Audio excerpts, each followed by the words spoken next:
7 أخطاء تتسبب في فشل مشروع تربية الدجاج. تربية الدجاج مشروع يمكن أن يكون مربحاً وممتعاً إذا تم إدارته بشكل صحيح.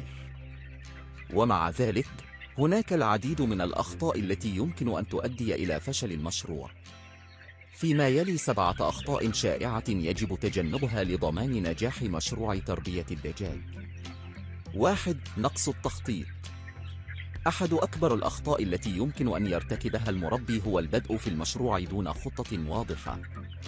يجب أن يتضمن التخطيط تفاصيل حول الميزانية، وعدد الدجاجات التي سيتم تربيتها، وتصميم المزرعة، وخطة تسويقية للمنتجات.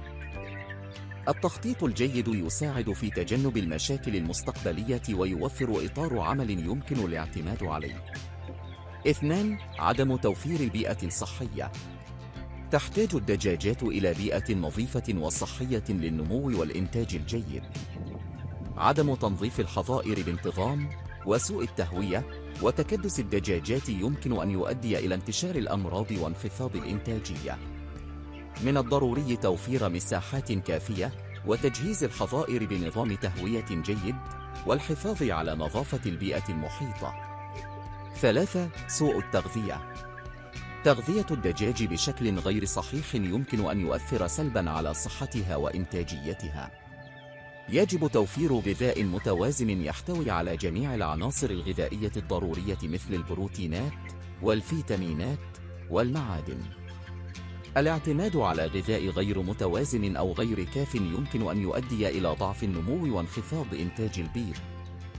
4. تجاهل التحصين والوقاية من الأمراض. الأمراض تشكل خطراً كبيراً على مشاريع تربية الدجاج. تجاهل التحصين الدوري والإجراءات الوقائية يمكن أن يؤدي إلى تفشي الأمراض ونفوق عدد كبير من الدجاج.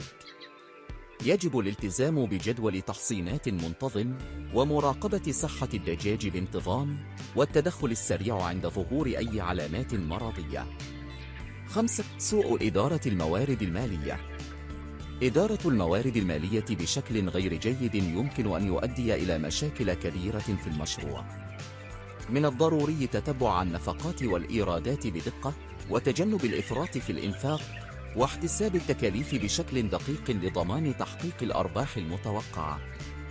الفشل في إدارة الموارد المالية قد يؤدي إلى نقص في التمويل واستدامة المشروع. 6. اختيار سلالات غير مناسبة. اختيار السلالة المناسبة لمشروعك يعتمد على هدفك الأساسي، سواء كان لإنتاج البيض أو اللحم. اختيار سلالة غير مناسبة يمكن أن يؤدي إلى عدم تحقيق الأهداف المتوقعة من الإنتاج. يجب إجراء بحث مستفيض واختيار السلالة التي تتناسب مع الظروف البيئية وأهداف المشروع.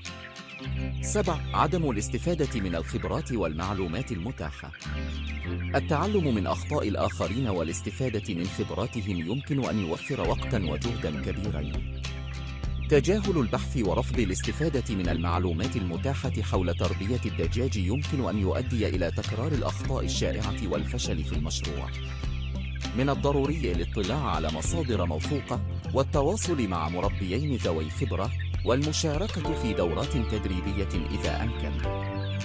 الختام: تجنب هذه الأخطاء ال7 يمكن أن يزيد من فرص نجاح مشروع تربية الدجاج. التخطيط الجيد، والرعاية الصحية، والتغذية السليمة، والإدارة المالية الحكيمة، واختيار السلالات المناسبة، والاستفادة من الخبرات المتاحة هي مفاتيح النجاح في هذا المجال. إذا كنت تفكر في بدء مشروع تربية الدجاج، فاخذ الوقت الكافي للتخطيط والتعلم لضمان تحقيق أفضل النتائج.